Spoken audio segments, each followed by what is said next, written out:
बिस्मिल्लाहिर्रहमानिर्रहीम। अस्सलाम वालेकुम।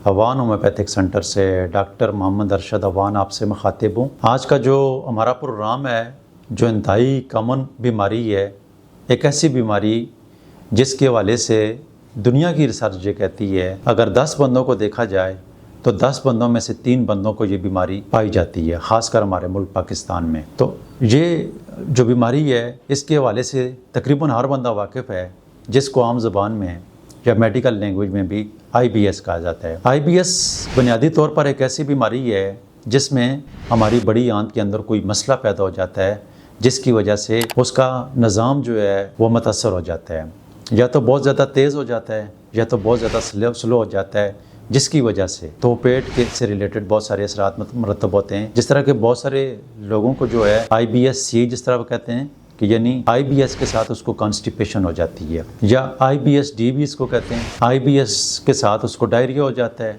या IBS-M भी कहती हैं। IBS-M इसलिए कहते हैं कि वो मिक्स हो जाता है, कभी डायरिया हो जाता है और कभी कब्ज़ हो जाती है। इसके अलावा गैसें जो हैं वो पेट के अंदर जमा होना शुरू हो जाती हैं, खारिज नहीं होती हैं। इसके अलावा सर के ऊपर बोझ हो जाता है, स्ट्रेस और टेंशन की वजह से भी IBS हो जाता है। तो IBS की बहुत सारी वजूहात होती हैं जो हमारी बॉडी के ऊपर मरतब होती हैं। IBS में मुख्तलिफ मरीज़ होते हैं। बाज़ मरीज़ तो ऐसे होते हैं कि जिनकी जो सिम्टम्स होती हैं, जो अलामात होती हैं, वो बद से बदतर होती जाती रहें, जिसकी वजह से मरीज़ काफ़ी परेशान होता है। लेकिन बाज़ मरीज़ ऐसे होते हैं कि वो अपनी ग़िज़ा से और अपने लाइफ स्टाइल के साथ उस बीमारी को जो है उसकी मैनेजमेंट कर लेते हैं और उस बीमारी को हैंडल कर लेते हैं। वो ये देख लेते हैं, ये इंसानों के अंदर बहुत सारे लोगों के साथ ये खूबी पाई जाती है, अपनी बीमारी के हवाले से अपने आप को बड़ा अवेयर रखते हैं, उसके हवाले से नॉलेज रखते हैं, अपनी बीमारी को समझने की कोशिश करते हैं, उसकी ग़िज़ा के ऊपर ख़ास तवज्जो रखते हैं। वो नोट कर लेते हैं IBS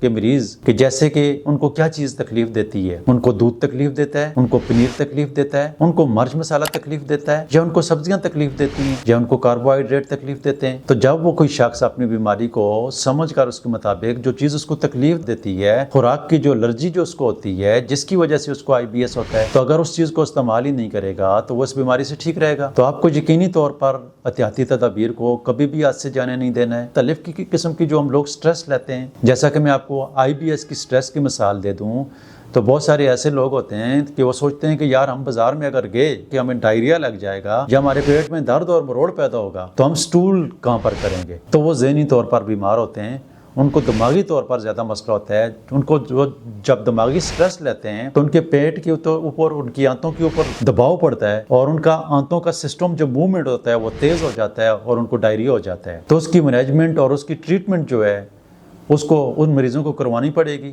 या उन मरीज़ों को ये समझना पड़ेगा कि हमें ये तकलीफ़ इसी वजह से हो रही है, तो उसके साथ वो मुकाबला करने की कोशिश करेंगे तो भी ठीक हो सकते हैं। नहीं तो ऐसे मरीज़ों को जिनको डर और खौफ की वजह से ऐसे मसाइल होते हैं, तो जब हमारे पास ऐसे मरीज़ आते हैं तो होम्योपैथिक इलाज में जब इसको देखा जाए तो सबसे पहले हम ज़हनी कैफियत को देखते हैं। तो उसकी ज़हनी कैफियत की हमारे पास जो मेडिसिन जो बनती हैं वो टाप की, एक जेलसीमियम है और दूसरा अर्जेंटम नाइट्रेकम है।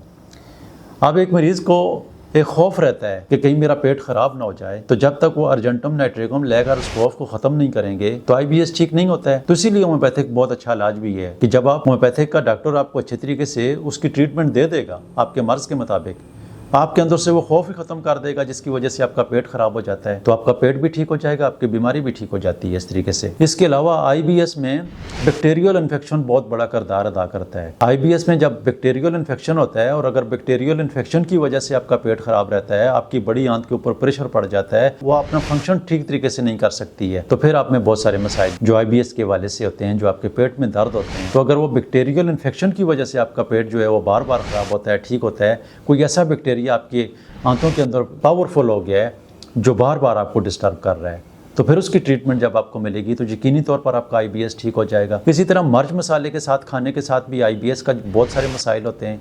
तो अगर जिस मरीज़ को मर्च मसाले की वजह से IBS के मसाइल होते हैं तो पहले तो वो मर्च मसाले को कम कर देगा, और दूसरा अगर होम्योपैथिक की नेक्सोमिका मेडिसिन 30 में लेकर अगर रात को उसको इस्तेमाल करेगा तो IBS से तकरीबन उसको छुटकारा मिल जाएगा। अगर IBS के मर्ज़ में आप मुब्तला हैं, आपके पेट में दर्द रहता है, आपके पेट में मरोड़ रहता है, तो होम्योपैथिक की जो मैं मेडिसिन मेरे दर्द और मरोड़ वाले मरीज़ों को मैं अपनी मेडिसिन अपनी क्लिनिक में लिखता हूँ तो वो मर्कार 200 में लिखता हूँ सुबह और शाम।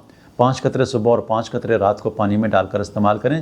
جو ان کے پیٹ میں درد اور مروڑ پیدا ہوتا ہے تو مرگ کار کو استعمال کرنے سے مریض ٹھیک ہو جاتے ہیں. اسی طریقے سے جو بیکٹیریل انفیکشن کا میں ذکر کر چکا ہوں، تو اس کے لیے میڈیسن جو ہے بیکٹیریل انفیکشن کو ٹھیک کرنے کے لیے میں بیسیلینیوم ہر 3-4 دن کے بعد اس کو دے دیتا ہوں. تو اگر بیکٹیریل انفیکشن کی وجہ سے آپ کا پیٹ خراب رہتا ہے تو وہ ٹھیک ہو جاتا ہے. تو آپ کی مرض کو نیت کو دیکھتے ہوئے ہومیوپیتھی اس کو ڈیل کرتی ہے. تو آئی بی ایس ہمارے پاس اس طریقے سے بہت سارے مریض جو ہیں وہ صحت یاب ہو جاتے ہیں. یاد رکھیں کہ آئی بی ایس کو ٹھیک کرنے کے لیے آپ کو خود فوکس کرنا پڑے گا. آپ کسی ڈاکٹر کے اوپر اپنے آپ کو نہیں رکھنا ہے. اگر آپ کو کوئی غذا کی الرجی ہے، دودھ سے الرجی ہے، چائے سے الرجی ہے، مکھن سے الرجی ہے، گوشت سے الرجی ہے، مرچ مسالے سے الرجی ہے، تو یہ پیشنٹ کو خود پتہ کرنا چاہیے، اس کو نوٹ کرنا چاہیے اور کر کے پھر اس سے احتیاط بھی کریں گے. اور کچھ عرصہ میڈیکیشن استعمال کرنے کے بعد جب آپ ٹھیک ہو جائیں تو پھر بھی ان چیزوں سے اجتناب کر لیں گے تو یقینی طور پر آپ کے پیٹ کے مسائل پیدا ہوں گے ہی نہیں. اور جب آپ کے پیٹ کے مسائل پیدا نہیں ہوں گے تو آپ بہت ساری بیماریوں سے بچے رہیں گے اور اس طریقے سے آپ صحت مند رہیں گے. آپ اپنی صحت کا بہت زیادہ خیال رکھیں، آپ صحت کو پرائرٹی کے اوپر رکھیں اور اپنی غذا ایسی غذا استعمال کریں کہ جو آپ کو صحت مند رکھے. تو اپنا خیال آپ نے خود رکھنا ہے. اپنا خیال رکھیے گا. پروگرام سننے کا، دیکھنے کا بہت شکریہ.